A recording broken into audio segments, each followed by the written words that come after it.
I'm really excited about the youth climate movement being like ferociously, passionately, brilliantly led by teenage girls. You don't have to be called an activist to talk about what's right.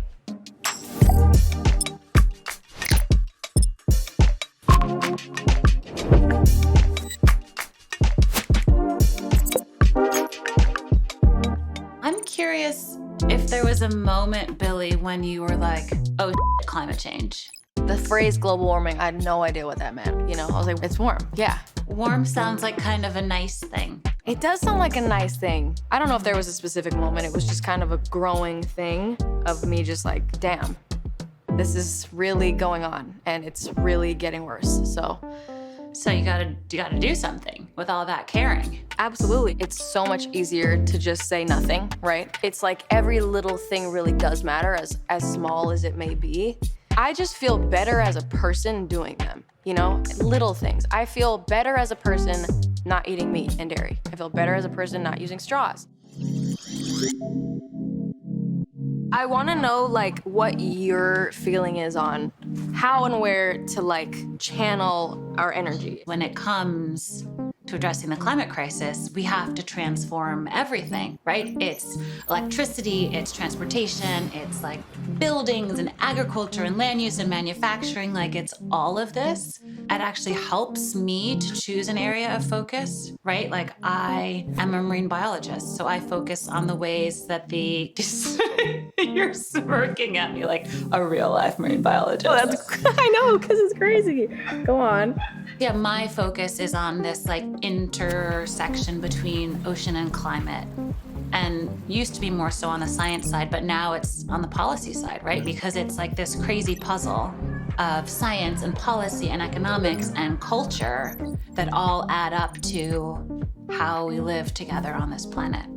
A lot of the world is like, well, if you're gonna speak up, you have to be 100% committed to every single thing that goes with what you're saying.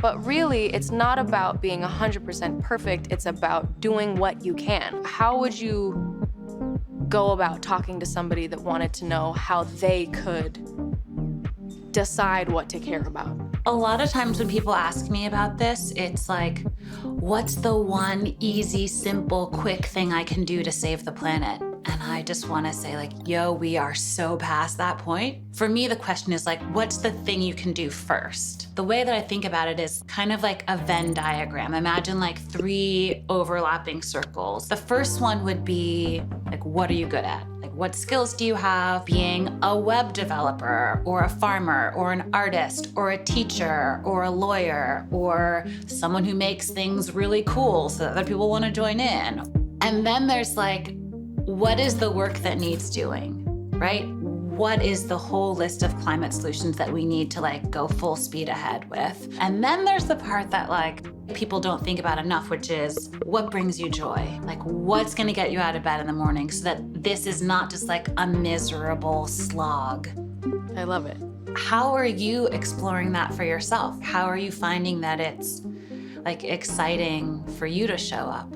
I've signed petitions, I've gone to marches, I've talked about it in shows. I really try to say it as much as I can to as big of a crowd as I can. Geez, I have this way to stand in front of, 60,000 people.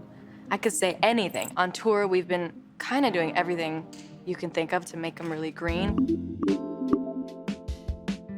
How have you found, Billie, with has been the reaction as you've been like putting yourself out there, using your platform to spread the word about all the things people can do? The thing that's been like really nice is seeing, especially a lot of like young fans, say like, ever since Billie said this, I've changed the way that I live my life. I just got shivers just saying that, just because even as small as it could be is so impactful. I have talked about this since I can remember.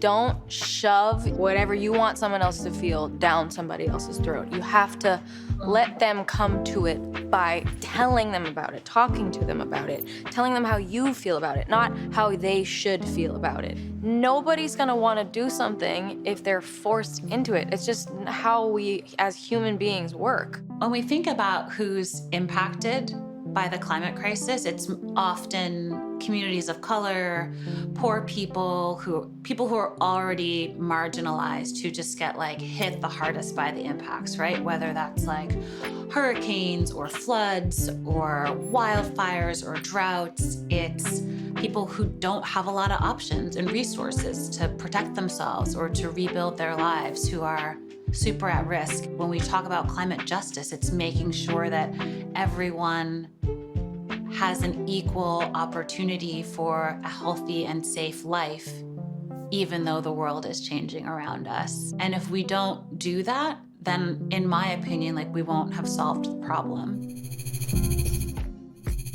I'm really excited about the cultural shift that's happening that you're a part of. How do we shift the status quo? How do we shift what's normal? Something that's been really exciting for me is seeing how hard companies are going at trying to make clothes and shoes and any type of merchandise for whatever as, you know, climate friendly as possible. So it really matters that someone is brave enough to say, like, we're gonna eliminate waste from our supply chain. Like, whatever the things are, I think that's so key to like have the bar just going up and up and up. Like, people used to repair their socks. I don't know, I feel like I've read this in Little House on the Prairie, like darning socks or something, right? Like, it was normal to patch your clothes. It was normal to hand down your jeans to your little sister, right? Like, let's repair things. Let's not just throw them away. Let's think about how we can make things to last. Like, it's almost like a back to basics vibe.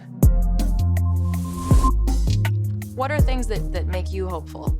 It's really amazing for me to see young people, teenagers, like registering to vote in record numbers, turning up to the polls, calling their elected officials, being like, yo, I need you to do way better on climate, because that has totally changed the game. Hearing people talk about, since she said this, I changed this. That makes me so hopeful, and I will say it till I die. Just any impact, it's so important. I was wondering for you, like, how do you, given that you know what you know about the climate, how do you stay grounded and like take care of yourself while knowing what you know? I have no idea if all the things that I'm trying are gonna work. It's big and it's scary, but my brain's reaction is not to get depressed and give up. It's to say, like, all right, what are we gonna do? Who's doing what part? How fast can we get this done? What are the solutions we have at our fingertips? Like, how can we collaborate? How can we build the biggest team? The trick is to find ways to be useful. On my gravestone, for sure, I will earn the words like, she tried, you know? And that's kind of like all we can do. Listen, it's all you can do. It's all you can, what else can you do but try?